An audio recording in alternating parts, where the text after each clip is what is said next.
ಜಿಟಿ ಜಿಟಿ ಉಯ್ಯುವ ಮಳೆಯಲ್ಲಿ ತಲೆಗೊಂದು ಪ್ಲಾಸ್ಟಿಕ್ ಕೊಪ್ಪೆ ಹಾಕೊಂಡು ಸೊಂಟಕ್ಕೊಂದು ಬಟ್ಟೆ ಸುತ್ತಿ ಉಟ್ಟ ಸೀರೆಯನ್ನ ಮೊಳಕಾಲ್ ತನಕ ಮಡಚಿ ಸೊಂಟ ಬಾಗಿಸ್ಕೊಂಡು ಭತ್ತದ ಸಸಿಗಳನ್ನ ನೆಡ್ತಾ ಇದ್ದಳು ರತ್ನಕ್ಕ. ಮಳೆಯ ನೀರು ಕೊಪ್ಪೆಯ ಸಂದಿಯಲ್ಲಿ ಸೋರಿ ಅಣೆಗಂಟ ಮೂಗಿನ ತುದಿಗೆ ಬಂದು ಬಾಯಿ ಸೇರಿ ಗಲ್ಲದ ಮೂಲಕ ಆಗಾಗ ಇಳಿಯುತ್ತಿತ್ತು. ನಡುಗುವ ಚಳಿಗೆ ಗದ್ದೆಯಲ್ಲಿ ಮೊಳಕಾಲವರೆಗೆ ಹುಗಿದುಕೊಂಡಿರುವ ಅರಳು ಮಣ್ಣು ಹಿತವಾದ ಬೆಚ್ಚನೆಯ ಸ್ಪರ್ಶವನ್ನ ನೀಡಿತ್ತು. ಸಾಲಾಗಿ ನೆಟ್ಟಿರುವ ಭತ್ತದ ಸಸಿಗಳು ಹಸಿರಿನಿಂದ ಕಂಗೊಳಿಸುತ್ತಿತ್ತು. ಊರಾಚೆಯ ಬಿಡಾರದಲ್ಲಿರುವ 2 ಹೆಣ್ಣಾಳುಗಳನ್ನ ಜೊತೆಗೂಡಿಸಿಕೊಂಡು ರತ್ನ ನಾಟಿಯ ಕೆಲಸವನ್ನ ಶುರು ಮಾಡಿದ್ದಳು. ಬರೀ ಕೂಲಿಯವರನ್ನೇ ನಂಬ್ಕೊಂಡ್ರೆ ಕೆಲಸ ಸಾಧ್ಯವಿಲ್ಲ. ಜೊತೆಗೆ ನಾವು ಇದ್ರೆ ಸ್ವಲ್ಪ ಆದ್ರೂ ನಮ್ಗೆ ಬೇಕಾದಂತೆ ವೇಳೆಗೆ ಸರಿಯಾಗಿ ಮಾಡ್ಕೋಬಹುದು. ಗಂಡ ಮಾಡ್ತಾನೆಂದು ನಂಬ್ಕೊಂಡಿದ್ದ ಚೂರು ಪಾರು ಜಮೀನನ್ನ ಹಾಗೆ ಬಿಟ್ಟು ಕುಂತ್ಕೊಂಡ್ರೆ ನಾಳೆ ತುತ್ತು ಅನ್ನಕ್ಕೆ ಯಾರ ಮನೆ ಬಾಗಿಲಿಗೆ ಹೋಗಿ ಕೈ ಒಡ್ಡುವುದು ಎಂಬುದು ಅವಳ ಆಲೋಚನೆ. ಮೊನ್ನೆ ಸಿದ್ದಾಪುರದ ರಾಜಣ್ಣನ ಮನೆಯಲ್ಲಿ ತಾಳಮದ್ದಲೆ ಇದೆ ಎಂದು ಹೋದ ಗಂಡ ಇನ್ನು ಮನೆ ಕಡೆ ಮುಖ ಹಾಕಿರಲಿಲ್ಲ. ರಾತ್ರಿಯೆಲ್ಲ ನಿದ್ದೆಗೆಟ್ಟು ಮಾಡಿದ ಇವರ ಕಲೆಗೆ ಅವರು ಏನಾದ್ರೂ ಕೊಟ್ಟಿದ್ರೆ ಅವನ ಅಂಗಿಯ ಮುರಿದ ಇಸ್ತ್ರಿಯನ್ನ ನೇರ ಮಾಡುವುದಕ್ಕೆ ಬಾಯಲ್ಲಿ ತೀರದ ಬೀಡಾಕೆ ಸರಿ ಹೋಗ್ತಿತ್ತು. ಮನೆಯಲ್ಲಿ ಹೆಂಡತಿ ಮಕ್ಕಳಿಗೆ ಹೊಟ್ಟೆಗೆ ತಣ್ಣೀರ್ ಬಟ್ಟೆಯೇ ಗತಿ. ಕರೆದಲ್ಲಿ ಉಂಡು ಕಂಡಲ್ಲಿ ಮಲಗಿ ತಮ್ಮ ಹೊಟ್ಟೆಗೇನು ಕಡಿಮೆ ಮಾಡಿಕೊಳ್ಳುವುದಿಲ್ಲ ಇಂಥವ್ರು. ಬೈನೆ ಮರದಡಿ ನಮ್ಮನೆ ಮಜ್ಜಿಗೆ ಕುಡಿದ ಹಾಗೆ ನಮ್ಮನೆ ವಿಚಾರ ಯಾರ ಹತ್ರ ಹೇಳ್ಕೊಳ್ಳೋದು. ಸುರೇಶ್ ಅಣ್ಣನಿಗೆ ಯಕ್ಷಗಾನದ ಭಾಗವಹಿಸುವಿಕೆ ಅರ್ಥಗಾರಿಕೆ ಹಿರಿಯರಿಂದ ಬಂದಿದ್ದು. ಅವನ ಅಪ್ಪ ತಾತ ಎಲ್ಲರೂ ಯಕ್ಷಗಾನ ಕುಣಿಯೋರೇ ಆಗಿದ್ರಂತೆ. ಅದಕ್ಕೆ ಇರಬೇಕು ಆ ಕಲೆ ಅವನಿಗೆ ರಕ್ತಗತವಾಗಿ ಬಂದಿದೆ. ಇಡೀ ಉತ್ತರ ಕನ್ನಡದಲ್ಲಿ ಎಲ್ಲೇ ತಾಳಮದ್ದಲೇ ಇರಲಿ, ಯಕ್ಷಗಾನವಿರಲಿ, ಅವನಿಗೆ ಕರೆಯದಿದ್ರು ಯಾರಿಂದಾದ್ರೂ ಸುದ್ದಿ ಸಿಕ್ಕಿದ್ರೆ ಸಾಕು ಹೊರಟ್ಬಿಡ್ತಿದ್ದ. ಹಾಗಂತ ಅವನೇನು ಒಳ್ಳೆಯ ಕಲಾವಿದ ಎಂದು ಹೊಗಳುವ ಹಾಗಿಲ್ಲ. ಸಂಬಂಧಿಕರ ಮನೆಯಲ್ಲಿ, ಪರಿಚಯದವರ ಮನೆಯಲ್ಲಿ ಶ್ರಾದ್ದವೋ ಪೂಜೆಯೋ ಇದ್ದಾಗ ತಾಳಮದ್ದಲೆ ಆಟ ಮಾಡಿಸಿದಾಗ ಇವನಿಗೂ ಒಂದು ಕರೆ ಇರ್ತಿತ್ತು. ಹಾಗೆ ಹೋದವ 2-3 ದಿವಸ ಅಲ್ಲೇ ಉಳಿದು ಹುಂಡು ತಿಂದು ಮಾಡಿ ಸ್ವೀಟ್ ಅದು ಇದು ಹಾಡಿ ಹರಟೆ ಕೊಚ್ಚಿ ಆಮೇಲೆ ಮನೆಗೆ ಬರ್ತಿದ್ದ. ಮನೆಯಲ್ಲಿ ರತ್ನಕ್ಕಳೆ ಎಲ್ಲ ಜವಾಬ್ದಾರಿ ವಹಿಸುವುದು ಅನಿವಾರ್ಯವಾಗಿತ್ತು. ಇದನ್ನೆಲ್ಲ ನೋಡಿದಾಗ ರತ್ನಕ್ಕನಿಗೆ ಸಿಟ್ಟೆ ಬರ್ತಿತ್ತು. ನಮ್ಮಲ್ಲಿ ಕಲೆ ಇರಬೇಕು ನಿಜ, ಅದು ವೃತ್ತಿಯಾಗಿರ್ಬೇಕು ಅಥವಾ ಹವ್ಯಾಸವಾಗಿರಬೇಕು, ಆದರೆ ಚಟವಾಗಿರಬಾರ್ದು. ಕಲೆ ಚಟವಾದಾಗ ಬದುಕು ಅಲ್ಲೋಲ ಕಲ್ಲೋಲವಾಗ್ಬಿಡುತ್ತದೆ. ಬೇಜವಾಬ್ದಾರಿತನ, ಆಲಸ್ಯ ಮೈಗೂಡಿ ಹೋಗುತ್ತದೆ ಎಂದುಕೊಳ್ಳುತ್ತಾ ಕತ್ತಲಾಯ್ತೆಂದು ಹಾಸ್ರಕ್ಕೆಂದು ಒಯ್ದ ಪಾತ್ರೆಗಳನ್ನ ಹಿಡಿದುಕೊಂಡು ಗದ್ದೆಯ ಬದುವಿನ ಮೇಲೆ ನಡೆದು ದಾರಿಯಲ್ಲಿ ಸಿಗುವ ಪುಟ್ಟ ಹಳ್ಳ ದಿಣ್ಣೆಗಳನ್ನು ದಾಟುತ್ತಾ ಬಂದವಳಿಗೆ ದನ ಕರುಗಳಿಗೆ ಮೇವಿಗೆ ಏನೂ ಇಲ್ಲವೆಂಬುದು ನೆನಪಾಗಿ ಒಂದು ಮೆದೆ ಹುಲ್ಲು ಕಟ್ಟಿ ಅಡ್ಡ ದಿಡ್ಡಿಯಾಗಿದ್ದ ಸೀರೆ ಸೆರಗನ್ನ ಸೊಂಟಕ್ಕೆ ಸುತ್ತಿ ಹೊಟ್ಟೆಯನ್ನ ಮುಚ್ಚಿಕೊಂಡು ಬರುವಷ್ಟರಲ್ಲಿ ರೇಡಿಯೋದಲ್ಲಿ ಕೃಷಿ ರಂಗ ಬಂದಿತ್ತು. ಮಗಳು ಸಂಧ್ಯಾ ಮಾಳಿಗೆ ಒಳದಲ್ಲಿ ಮೂಗು ಮುಚ್ಚಿ ಕುಳಿತಿದ್ದಳು. ಇವಳಂತೂ 3 ಹೊತ್ತು ಧ್ಯಾನ ಯೋಗ ಅಂತ ಕೂತ್ಕೋತಾಳೆ. ಏನೇನೋ ಚಿಕಿತ್ಸೆಗಳನ್ನ ಮಾಡ್ತಾಳೆ. ಸಣ್ಣ ಪುಟ್ಟ ರೋಗಗಳನ್ನೆಲ್ಲ ಕಡಿಮೆ ಮಾಡ್ತೀನಿ ಅಂತಾಳೆ. ನನಗಂತೂ ಒಂದು ಗೊತ್ತಾಗಲ್ಲ. ಮೊನ್ನೆ ಕೊಳಗಿ ತಿಮ್ಮಣ್ಣನ 2 ವರ್ಷದ ಮಗ ಮೂಗಲ್ಲಿ ಬಳಪದ ಕಡ್ಡಿ ಹಾಕೊಂಡಿದ್ದಂತೆ. ತಿಮ್ಮಣ್ಣನು ಅದೇನೋ ರೇಖೆ ಚಿಕಿತ್ಸೆ ಕಲ್ತಿದ್ದಂತೆ. ಅವನು ಡಾಕ್ಟರ್ ಏನು ಬೇಡ, ನಾನು ಚಿಕಿತ್ಸೆ ಮಾಡಿ ತೆಗಿತೀನಿ ಅಂತ ತಾಸುಗಟ್ಟಲೆ ಪ್ರಯತ್ನ ಮಾಡಿ ಕೊನೆಗೂ ಆಗದೆ ಪ್ಯಾಟೆಡ್ ಡಾಕ್ಟರ್ ಹತ್ರ ಕರ್ಕೊಂಡು ಹೋಗೋ ತನಕ ಮಗನ ಉಸಿರು ನಿಂತೋಗಿದ್ದಂತೂ ನಿಜ. ಯಾವುದು ತಪ್ಪು ಯಾವುದು ಸರಿ ಅಂತ ಸರಿಯಾಗಿ ಗೊತ್ತಿಲ್ಲದೆ ವ್ಯಕ್ತಿ ಸಾವು ಬದುಕಿನ ಮಧ್ಯೆ ಹೋರಾಡೋ ಸಮಯದಲ್ಲಿ ಮೊಂಡು ಧೈರ್ಯ ಮಾಡಿದ್ದು ತಪ್ಪಲ್ವಾ ಎಂದು ಮನಸ್ಸಲ್ಲೇ ಆಲೋಚನೆ ಮಾಡ್ತಾ ರತ್ನಕ್ಕ ರಾತ್ರಿ ಅಡುಗೆ ಮಾಡಲು ಒಲೆಗೆ ಬೆಂಕಿ ಹೊತ್ತಿಸಿದಳು. ರತ್ನಕ್ಕನಿಗೆ 2 ಹೆಣ್ಮಕ್ಳು. ಹಿರಿ ಮಗಳು ಸಂಧ್ಯಾ ಡಿಗ್ರಿ ಮುಗಿಸಿ ಮನೇಲಿದ್ರೆ ಕಿರಿ ಮಗಳು ಸುರಕ್ಷಾ ಕಾಲೇಜನ್ನ ಓದ್ತಾ ಇದ್ದಳು. ಸಂಧ್ಯಾ ಯೋಗ ಧ್ಯಾನ ರೇಖೆ ಎಂದು ಏನನ್ನೋ ಕಲ್ತ್ಕೊಂಡಿದ್ದಳು. ವಯಸ್ಸಿಗೆ ಬಂದಿದ್ದರಿಂದ ಒಳ್ಳೆ ಹುಡುಗನನ್ನ ನೋಡಿ ಮದುವೆ ಮಾಡಬೇಕು ಅನ್ನೋದು ರತ್ನಕ್ಕನ ಆಸೆ. ಆದ್ರೆ ಮಗಳು ಯಾಕೋ ಮದುವೆ ಬೇಡ ಅಂತ ಹಠ ಹಿಡಿದಿದ್ದಳು.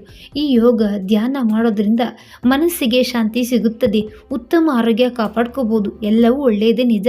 ಇದೆಲ್ಲವನ್ನ ನಮ್ಮ ನಿತ್ಯದ ಬದುಕಿನ ಜೊತೆ ಅಳವಡಿಸ್ಕೋಬೇಕು. ಆದರೆ ಪ್ರಾಯಕ್ಕೆ ಬಂದ ಮಗಳು ಹೀಗೆ ಮದುವೆ ಆಗದೆ ಚಿಕ್ಕ ವಯಸ್ಸಿಗೆ ಆಧ್ಯಾತ್ಮ ಅಂತ ಕೂತ್ಕೊಂಡ್ರೆ ಹೆತ್ತವರಿಗೆ ಸಂಕಟ ಅಲ್ವೇ? ನಾವೇನು ಅದನ್ನೆಲ್ಲ ಮಾಡೋದು ಬೇಡ ಅಂತ ಹೇಳಿಲ್ಲ. ಎಲ್ಲವೂ ಒಂದು ಮಿತಿಯಲ್ಲಿದ್ದರೆ ಒಳ್ಳೆಯದೇ. ಪ್ರತಿಯೊಬ್ಬ ಹೆಣ್ಣಿಗೂ ಮದುವೆ ಮನೆ ಮಕ್ಕಳು ಅಂತ ಸಂಸಾರ ಆಗಿ ಅಲ್ಲಿ ಬರೋ ಸುಖ ದುಃಖ ಏರು ಪೇರು ಎಲ್ಲ ಅನುಭವಿಸಿದಾಗಲೇ ಜೀವನ ಪರಿಪೂರ್ಣ ಎನಿಸ್ಕೊಳ್ಳೋದು. ಅದೇ ನಿಜವಾದ ಬದುಕು. ಆದರೆ ಇವಳು ಮದುವೆ ಸಂಸಾರ ಯಾವುದು ಬೇಡ, ಸನ್ಯಾಸಿನಿ ಆಗ್ತೀನಿ ಅಂತಾಳೆ. ನೋಡಿದ ಜನ ಏನಂತ ತಿಳ್ಕೊತಾರೆ? ಮಗಳಿಗೇನೋ ಹುಡುಗ ಬುದ್ಧಿ ತಿಳುವಳಿಕೆ ಕಡಿಮೆ ಹೇಳಿರ್ತಾಳೆ, ಹಾಗಂತ ಇವರಿಗಾದ್ರೂ ಬುದ್ಧಿ ಬೇಡವಾ ಅಂತಾರೆ. ಇವರು ಯಾವಾಗ ನೋಡಿದ್ರು ಇಸ್ಪೀಟು ತಾಳಮದ್ದಲೆ ಆಟ ಓಸಿ ಅದು ಅದು ಇದು ಅಂತ ಊರ ಮೇಲೆ ಇರ್ತಾರೆ. ಸ್ವಲ್ಪವೂ ಜವಾಬ್ದಾರಿ ಇಲ್ಲದ ಮನುಷ್ಯ. ನಾನಾದರೂ ಏನು ಮಾಡಲಿ? ರಾತ್ರಿ ಮನೆಗಾದರೂ ಬರ್ತಾರೋ ಇಲ್ವೋ, ದಿನ ಅಡುಗೆ ಮಾಡಿ ತಂಗಳು ತಿಂದು ಸಾಕಾಗಿದೆ ಎಂದು ಅಲ್ವತ್ತುಕೊಂಡಳು. ಇತ್ತ ಸಿದ್ದಾಪುರದಲ್ಲಿ ಇಸ್ಪೀಟ್ ಆಡ್ತಿದ್ದ ಸುರೇಶಣ್ಣನಿಗೆ ಎಲೆಗಳ ಮೇಲೆ ಕೈಯಾಡಿಸುತ್ತಿದ್ದಂತೆ ತಲೆಯಲ್ಲಿ ಗೆಳೆಯ ಮುಂಜಣ್ಣ ಹೇಳಿದ ಮಾತುಗಳೇ ಗಿರಿಕಿ ಹೊಡೆಯುತ್ತಿದ್ದವು. ಬೆಳ್ಳೆ ಮನೆಯಲ್ಲಿ ಒಬ್ಬ ಹುಡುಗನಿದ್ದಾನೆ, ಒಬ್ಬನೇ ಮಗ, ಸಾಕಷ್ಟು ಸ್ಥಿತಿವಂತರು, ಹೆಣ್ಣು ಕೊಟ್ಟವರಿಗೆ 2 ಲಕ್ಷ ಕೊಡ್ತಾರಂತೆ ಎಂಬ ಮಾತೊಂದು ಕಡೆಯಾದ್ರೆ ಇನ್ನೊಂದು ಕಡೆ ದಿನಾ ಬೆಳಗಾದ್ರೆ ನಾ ಈ ಮನೆಗೆ ಬಂದು 25 ವರ್ಷ ಆಯ್ತು. ಬಂದಾಗಿಂದ ಒಂದೇ ರೂಪ. ಇತ್ಲಾ ಕಡೆ ಮಾಡು ಹರಿದ್ಬಿದ್ದಿದೆ. ಗಟ್ಟಿ ಮಳೆ ಬಂದ್ರೆ ಮನೆ ಒಳಗೆ ಕೊಡೆ ಇಟ್ಕೊಂಡು ಕೂತ್ಕೋಬೇಕು. ಹರಿಯೋ ನೀರಲ್ಲಿ ಚಿಕ್ಕ ಮಕ್ಕಳಿದ್ರೆ ದೋಣಿ ಬಿಟ್ಟು ಆಟ ಆಡ್ತಾವೆ. ಕೋಳು ಕಂಬ ಮುರಿಯೋ ಹಾಗಾಗಿದೆ. ಹಿಂದಿನ ಮಳೆಗಾಲದಲ್ಲಿ ಬೀಟೆ ಮರ ಕೊಯ್ಸಿ ಗುಜ್ಜುಕು ಕೊಟ್ಟಿದ್ದರಿಂದ ಹೇಗೋ ಉಳ್ಕೊಂಡಿದ್ದೆ. ಇದ್ದ ಸಣ್ಣ ಜಮೀನಿನಲ್ಲಿ ಏನಂತ ಮಾಡೋದು? ಸರ್ಕಾರದವರೇನೋ ಅಲ್ಪ ಸ್ವಲ್ಪ ದುಡ್ಡು ಕೊಟ್ರೆ ಹೆಂಗಾದ್ರೂ ಸಾಲನಾದ್ರೂ ಮಾಡಿ ಒಂದು ಪುಟ್ಟ ಮನೆನಾದ್ರೂ ಕಟ್ಕೊಂಡ್ರೆ ಆಗ್ತಿತ್ತು. ನಾಳೆ ಮಗಳ ಮದುವೆ ಮಾಡೋದಾದ್ರೆ ಬೀಗರು ಬಂದ್ರೆ ಕುತ್ಕೊಳ್ಳೋಕ್ಕೂ ಸರಿಯಾದ ಜಾಗ ಇಲ್ಲ, ಮರ್ಯಾದೆ ಪ್ರಶ್ನೆ ಎಂಬ ಹೆಂಡತಿಯ ಕಿರಿಕಿರಿ. ಬಾಯಲ್ಲಿ ಹಾಕಿದ್ದ ಜರ್ದಾ ಬಿಡದ ಅಮಲು ಸುರೇಶಣ್ಣನ ಆಲೋಚನೆಗೆ ಹಿಂಬು ಕೊಟ್ಟಿತ್ತು. ಆಡುತ್ತಿದ್ದ ಆಟವನ್ನ ಅಲ್ಲೇ ನಿಲ್ಲಿಸಿ ಮನೆಯ ದಾರಿ ಹಿಡ್ದ. ಹೇಗಾದ್ರೂ ಮಾಡಿ ಸಂಧ್ಯಾಳನ್ನ ಮದುವೆಗೆ ಒಪ್ಪಿಸಿದ್ರೆ ಅವ್ರು ಕೊಡೋ ಲಕ್ಷದಲ್ಲಿ ಮನೆ ಕಟ್ಟಲಿಕ್ಕೆ ಹಾಕಿದ್ರೆ ಉಳಿದದ್ದು ನನ್ನ ಖರ್ಚಿಗೆ ಆಯ್ತು ಎಂದು ಆಲೋಚಿಸಿದ. ಮತ್ತೆ ಅಲ್ಲಿ ಉಳಿಯುವ ಮನಸ್ಸು ಮಾಡದೆ ಸಿರ್ಸಿಗೆ ಹೊರಟುಬಿಟ್ಟ. ಸಿರ್ಸಿಗೆ ಬಂದವನೇ ಮನೆಗೆ ಬಸ್ಸು ಹತ್ತುವ ಮೊದಲು ಪೂರ್ಣಿಮಾ ಸ್ವೀಟ್ಸ್ ಅಂಗಡಿಗೆ ಹೋಗಿ ಒಳ್ಳೆಯ ಮೈಸೂರು ಪಾಕ್ ಕಟ್ಟಿಸ್ಕೊಂಡು ಜೊತೆಗೆ ಮಂಗಳವಾರದ ಸಂತೆಯ ನೆನಪಾಗಿ ಅಲ್ಪ ಸ್ವಲ್ಪ ತರಕಾರಿಯನ್ನು ಕೊಂಡ್ಕೊಂಡ. ಬಂದವನೇ ಎಲ್ಲವನ್ನೂ ಹೆಂಡತಿಯ ಕೈಗೆ ಹಿಡಿಸಿ ಖುಷಿಯಲ್ಲೇ ಮಾತಾಡ್ದ. ಯಾವತ್ತೂ ಇಲ್ಲದ ಗಂಡನಿಗೆ ಮನೆಯ ಬಗೆಗಿನ ಕಾಳಜಿ ಪ್ರೀತಿ ನೋಡಿ ರತ್ನಕ್ಕನಿಗೆ ಅನುಮಾನ ಬಂದರೂ ಅವಳು ತೋರ್ಪಡಿಸ್ಕೊಳ್ಳಿಲ್ಲ. ಊಟಕ್ಕೆ ಕುಳಿತಾಗ ಮಕ್ಕಳಿಬ್ಬರು ಎದ್ದು ಹೋದ ಮೇಲೆ ಸುರೇಶಣ್ಣ ನಿಧಾನಕ್ಕೆ ಹೇಳ್ದ, ರತ್ನ, ಸಂಧ್ಯಾಳಿಗೊಂದು ಗಂಡನ್ನು ಹುಡುಕಿದ್ದೇನೆ. ಒಳ್ಳೆ ಹುಡುಗ, ಬೇಕಾದಷ್ಟು ಆಸ್ತಿ ಮನೆ ಎಲ್ಲ ಇದೆ, ಶ್ರೀಮಂತರು. ಅವರೇ ಮದುವೆ ಖರ್ಚು ಹಾಕೋತಾರಂತೆ. ಹೇಗಾದರೂ ಮಾಡಿ ಅವಳನ್ನು ಮದುವೆಗೆ ಒಪ್ಪಿಸಿದ್ರೆ ವಾಲ್ಗ ಉಸ್ಸೆ ಬಿಡೋಣ ಎಂದ. ಗಂಡನ ಮಾತಿನಿಂದ ರತ್ನಕ್ಕನಿಗೆ ಖುಷಿಯಾಗಿ ಮುಖ ಡೇರೆ ಹೂ ಅರಳಿದಂತೆ ಅರಳಿತು. ಇಷ್ಟು ದಿವಸದಲ್ಲಿ ಈಗಲಾದರೂ ಜವಾಬ್ದಾರಿ ಬಂತಲ್ಲ ಎಂದು ಸಮಾಧಾನವಾಯಿತು. ಅಂತೂ ಇಬ್ಬರು ಸೇರಿ ಮಗಳಿಗೆ ಬುದ್ಧಿ ಹೇಳಿದ್ರು. ಮೊದಲು ಸಂಧ್ಯಾ ಒಪ್ಪಲಿಲ್ಲ, ಮೊಂಡುವಾದ ಮಾಡಿ ಹಠ ಮಾಡಿದ್ಲು. ಆಮೇಲೆ ರತ್ನಕ್ಕ ಕಣ್ಣಲ್ಲಿ ನೀರು ಹಾಕಿದಾಗ ಮನಸ್ಸು ಕರಗಿ ಮದುವೆಗೆ ಒಪ್ಪಿದ್ಲು. ಮಾರನೇ ದಿವಸವೇ ಸುರೇಶಣ್ಣ ಗಂಡಿನ ಮನೆಗೆ ಹೋಗಿ ಜಾತಕವನ್ನ ಕೊಟ್ಟು ಬಂದ. ಹಳೆ ಮನೆಯಲ್ಲಿ ನರಸಣ್ಣನ ಮಗ ಗಣೇಶನಿಗೆ ಬೇಕಾದಷ್ಟು ಜಮೀನು ಮನೆ ಇದ್ರು ಅವನು ಓದಿಲ್ಲ, ಹಳ್ಳಿ ಮನೆಯಲ್ಲಿದ್ದಾನೆ ಎಂಬ ಕಾರಣಕ್ಕೋ ಅಥವಾ ಇದ್ಬದ್ದ ಚಟಗಳನ್ನೆಲ್ಲ ಅಂಟಿಸ್ಕೊಂಡು ಪಕ್ಕ ಪೋಲಿ ಅಲಿತಿದ್ದಾನೆ ಎಂಬುದಕ್ಕೋ ಸುತ್ತಮುತ್ತ ಯಾರು ಹೆಣ್ಣು ಕೊಡೋದಕ್ಕೆ ಬರ್ತಿರ್ಲಿಲ್ಲ.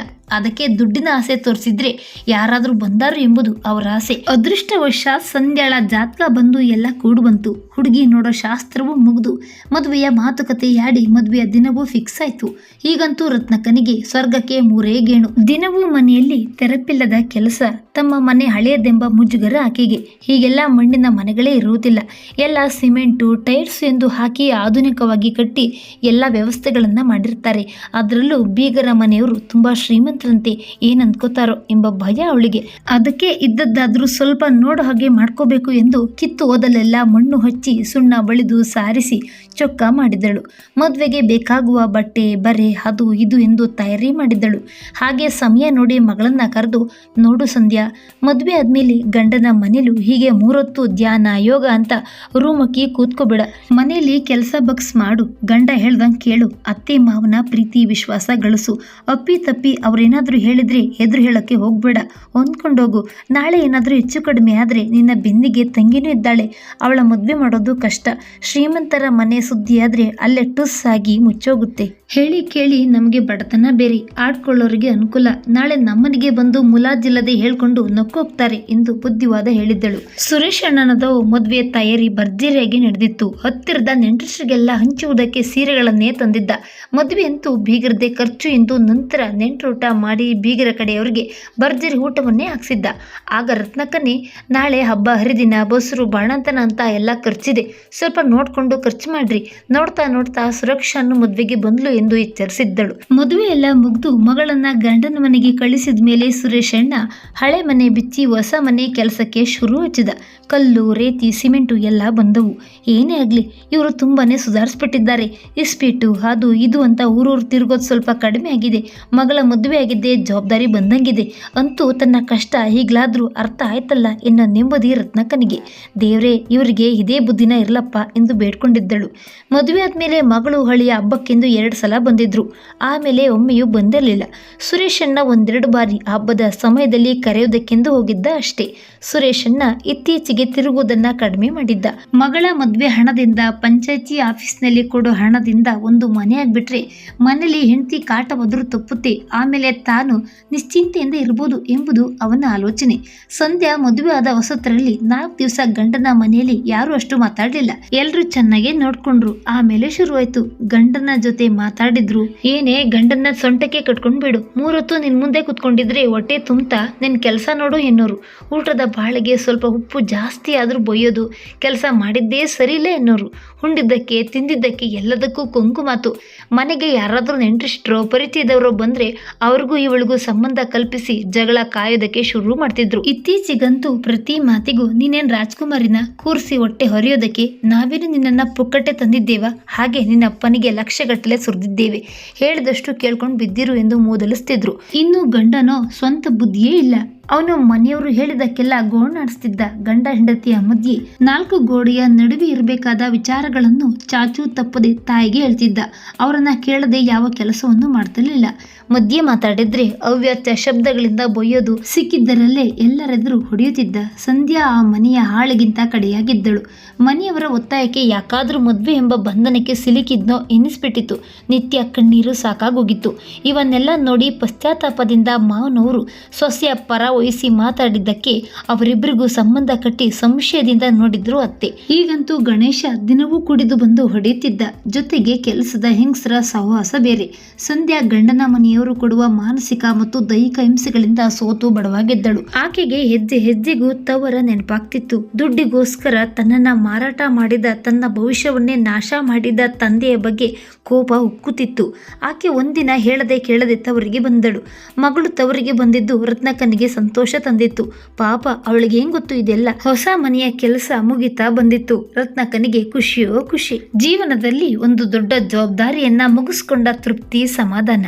ಆದರೆ ಮಗಳು ಬಂದು 8 ದಿವಸವಾದ್ರೂ ಮನೆಯ ಬಗ್ಗೆ ಆಗ್ಲಿ ಗಂಡನ ವಿಚಾರವಾಗ್ಲಿ ಏನೊಂದು ಹೇಳಿಲ್ಲ. ಅಲ್ಲದೆ ಮೊದಲಿನಂತೆ 3 ಹೊತ್ತು ರೂಮ್ನಲ್ಲಿ ಧ್ಯಾನ ಮಾಡುತ್ತಾ ಕುಳಿತುಕೊಳ್ಳುವುದನ್ನ ನೋಡಿ ಅನುಮಾನ ಬಂತು. 15 ದಿವಸ ಕಳೆಯಿತು. ಮಗಳು ಮನೆಗೆ ಹೋಗುವ ಸುದ್ದಿಯನ್ನೇ ಎತ್ತುತ್ತಿರಲಿಲ್ಲ. ಅವಳನ್ನ ಕರ್ಕೊಂಡು ಹೋಗಲು ಗಂಡನು ಬರಲಿಲ್ಲ. ಕೊನೆ ಪಕ್ಷ ಫೋನ್ ಸಹ ಮಾಡಿಲ್ಲ. ತಡೆಯಲಾರದೆ ಕೇಳಿದಳು ರತ್ನಕ್ಕ.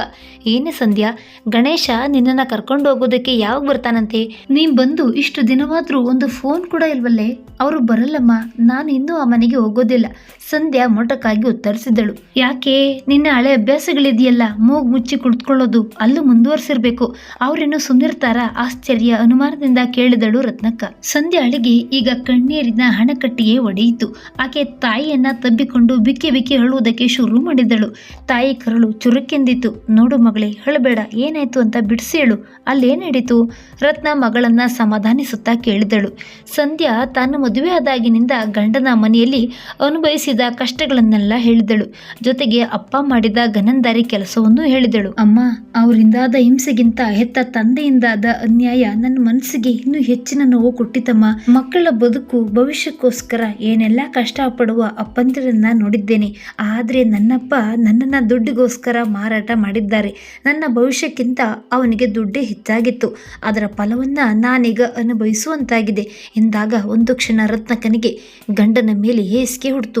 ಸುರೇಶನ್ನ ಬದಲಾಗಿದ್ದಾನೆ, ಜವಾಬ್ದಾರಿ ಬಂದಿದೆ ಎಂದು ಖುಷಿ ಪಟ್ಟಿದ್ದಳು. ಮನೆ ಕಟ್ಟಿ ಗೃಹ ಪ್ರವೇಶ ಮಾಡುವ ಸಂಭ್ರಮದಲ್ಲಿದ್ದಳು. ಇವೆಲ್ಲದರ ಹಿಂದೆ ಇಷ್ಟೆಲ್ಲ ನಡೆದಿದೆ ಎಂಬುದ ಪರಿವೇ ಇಲ್ಲ ಅವಳಿಗೆ. ಮನೆ ಮುರಿದು ಬೀಳೋ ಹಾಗಿದೆ. ಬೆಳೆದು ನಿಂತ ಹೆಣ್ಮಕ್ಕಳ ಮದುವೆ ಮಾಡಬೇಕು ಎಂಬ ಆತಂಕ, ಜೊತೆಗೆ ಗಂಡನ ಬೇಜವಾಬ್ದಾರಿತನ. ಬರೋ ಸಿಟ್ಟಲ್ಲಿ ಏನು ಹಣಕಿಸಿ ಮಾತಾಡಿದ್ದಳು. ಆದರೆ ಇದಕ್ಕೋಸ್ಕರ ಗಂಡ ಈ ದಾರಿಯನ್ನು ಆಯ್ಕೆ ಮಾಡ್ಕೋಬಹುದು ಎಂದ್ಕೊಂಡಿರಲಿಲ್ಲ. ನಾವು ಅನ್ಕೊಳ್ಳೋದೇ ಒಂದು, ಆಮೇಲೆ ಆಗೋದೇ ಒಂದು ಎಂದು ಅಲವತ್ತುಕೊಂಡಳು. ರತ್ನಕ್ಕನಿಗೆ ರಾತ್ರಿಯೆಲ್ಲ ಮಗಳದ್ದೇ ಚಿಂತೆ. ಎಲ್ಲೋ ಹೋಗಿದ್ದ ಸುರೇಶಣ್ಣ ಮಾರನೇ ದಿವಸ ಬಂದ. ಗಂಡನ ಕಾಲು ಕಂಡಿದ್ದೇ ಒಂದು ಕಡೆ ಸಿಟ್ಟು, ಇನ್ನೊಂದು ಕಡೆ ದುಃಖ ಒತ್ತರಿಸಿ ಬಂತು ರತ್ನಕ್ಕನಿಗೆ. ಹೆತ್ತ ತಂದೆಯಾಗಿ ಮಗಳ ಬದುಕನ್ನ ನಿಮ್ಮ ಕೈಯಿಂದಲೇ ಹಾಳು ಮಾಡಿಬಿಟ್ರಿ ಎಂದು ಗೊಳಗುಟ್ಟಿ ಅಳುವುದಕ್ಕೆ ಶುರು ಮಾಡಿದ್ದಳು. ನಡೆದ ವಿಷಯಗಳನ್ನು ಕೋಪದಿಂದಲೇ ಹೇಳಿದವಳೆ ಹೇಗಾದರೂ ಮಾಡಿ ಬೀಗರ ಹತ್ರ ಕ್ಷಮೆ ಕೇಳಿ ಅವಳ ಜೀವನವನ್ನ ಸರಿ ಮಾಡಿ ಎಂದಳು ರತ್ನಕ್ಕ. ವಿಷಯ ತಿಳಿದಾಗ ನಿಜಕ್ಕೂ ಸತೀಶಣ್ಣನಿಗೆ ತನ್ನ ತಪ್ಪಿನ ಅರಿವಾಯಿತು. ತಾನು ದುಡುಕ್ತೆ ಎಂದು ಪಶ್ಚಾತ್ತಾಪವೂ ಆಯಿತು. ಆದರೆ ಕಾಲ ಮಿಂಚಿ ಹೋಗಿತ್ತು. ಇತ್ತ ಸಂಧ್ಯಾಳ ಮನೆಯವರಿಗೆ ಸೊಸೆ 15 ದಿವಸವಾದರೂ ಬಾರದೇ ಇದ್ದಾಗ ಹೆದರಿಕೆ ಶುರುವಾಯಿತು. ನಾಳೆ ಗಂಡನ ಮನೆಯವರು ಕಿರುಕುಳ ಕೊಟ್ಟರೆಂದು ಕಂಪ್ಲೇಂಟ್ ಕೊಟ್ಟರೆ ಜೈಲೇ ಸರಿ, ಆಮೇಲೆ ಕೋರ್ಟು ಕಚೇರಿ ಅಂತ ಅಲಿಬೇಕಾಗುತ್ತದೆ. ಹೇಗಾದರೂ ಮಾಡಿ ಸಮಾಧಾನ ಮಾಡಿ ಕರ್ಕೊಂಡು ಬರಬೇಕು ಎಂದು ಬೀಗರ ಮನೆಗೆ ಬಂದರು. ಏನೋ ತಪ್ಪು ತಿಳುವಳಿಕೆ ಆಗೋಯ್ತು. ಚಿಕ್ಕ ಹುಡುಗಿ, ಈಗಿನ ಕಾಲದವರು ನೋಡಿ, ದೊಡ್ಡವರು ಏನಾದರೂ ತಿಳುವಳಿಕೆ ಹೇಳಿದ್ರೆ ತಪ್ಪು ತಿಳಿದು ಬಿಡ್ತಾರೆ. ನಮಗಾದರೂ ಮತ್ತಾರಿದ್ದಾರೆ? ಅವಳು ನಮ್ಮನೆಯ ಸೊಸೆ ಅನ್ನೋದಕ್ಕಿಂತ ಮಗಳು ಅನ್ನೋದೇ ಸರಿ. ಅದೇ ಮಗಳು ಅನ್ನೋ ಸಲಿಗೆಯಿಂದ ಹಾಗೆಲ್ಲ ಹೀಗೆ ಅಂತ ಹೇಳಿದ್ವಿ. ಅದನ್ನೇ ತಪ್ಪು ತಿಳಿದು ಮುನಿಸ್ಕೊಂಡು ಇಲ್ಲಿಗೆ ಬಂದಿದ್ದಾಳೆ. ಇನ್ ಮುಂದೆ ಈ ರೀತಿಯೆಲ್ಲ ಆಗಲ್ಲ. ಈಗ ಅವಳನ್ನ ಮನೆಗೆ ಕರ್ಕೊಂಡು ಹೋಗ್ತೀವಿ ಎಂದು ಕೇಳಿಕೊಂಡ್ರು. ಆದರೆ ಸಂಧ್ಯಾ ಇದಕ್ಕೊಪ್ಪಲಿಲ್ಲ. ಇದು ಗಂಡನ ಮನೆಯವರ ಬೂಟಾಟಿಕೆ ಮಾತು ಎನ್ನುವುದು ಅವಳಿಗೆ ಚೆನ್ನಾಗಿ ಗೊತ್ತು. ತಾನೇನಾದ್ರೂ ಡೈವರ್ಸ್ ಅಂತ ಹೋದ್ರೆ ಕೇಳಿದಷ್ಟು ಪರಿಹಾರ ಕೊಡಬೇಕಾಗುತ್ತದೆ ಎಂದು ಹೀಗೆ ಮಾಡ್ತಿದ್ದಾರೆ ಎಂಬುದು ಅವಳಿಗೆ ಗೊತ್ತು. ಒಮ್ಮೆ ಡೈವರ್ಸ್ ಕೊಟ್ಟು ಪರಿಹಾರ ಸಿಕ್ಕಿದ್ರು ಆ ಹಣ ತನಗೆ ಸಿಗಲಾರದು. ಹೆತ್ತ ತಂದೆ ಅದನ್ನ ಮತ್ತೆ ಇಸ್ಬಿಟ್ಟು ಓಸಿ ಅದು ಇದು ಎಂದು ದುರುಪಯೋಗ ಮಾಡಿಕೊಳ್ಳದೆ ಇರಲಾರ.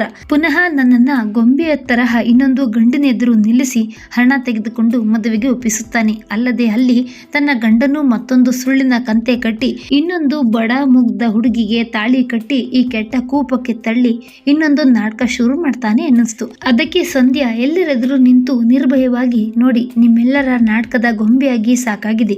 ನಾನು ಯಾರಿಗೂ ಹೊರೆಯಾಗಿ ಇರುವುದಿಲ್ಲ. ಹೇಗಿದ್ದರೂ ಕಲಿತ ವಿದ್ಯೆ ಇದೆ. ಎಲ್ಲಾದರೂ ಬದುಕುತ್ತೇನೆ. ದಯವಿಟ್ಟು ನನ್ನ ಪಾಡಿಗೆ ನನ್ನನ್ನು ಬಿಟ್ಬಿಡಿ ಎಂದು ಕಟುವಾಗಿ ಹೇಳಿದಳು. ಬಂದ ದಾರಿಗೆ ಸುಂಕವಿಲ್ಲವೆಂದು ಬೀಗರು ಮನೆಗೆ ಹೊರಟರು. ಸಂಧ್ಯಾ ಅಪ್ಪನ ಬಳಿ ಬಂದವಳೆ, ಅಪ್ಪ, ನನ್ನ ಜೀವನವಂತೂ ಹೀಗಾಯ್ತು. ನಿಮ್ಮ ಸ್ವಾರ್ಥಕ್ಕೋಸ್ಕರ ಸುರಕ್ಷಳ ಬದುಕನ್ನು ಹಾಳು ಮಾಡಬೇಡಿ. ಹೇಗಿದ್ರೂ ನಾನು ಸ್ವಲ್ಪ ಓದಿದ್ದೀನಿ. ಬೆಂಗಳೂರಿಗೆ ಹೋದರೆ ಎಲ್ಲಾದರೂ ಕೆಲಸ ಸಿಕ್ಕೇ ಸಿಗುತ್ತದೆ ಎಂದವಳೆ.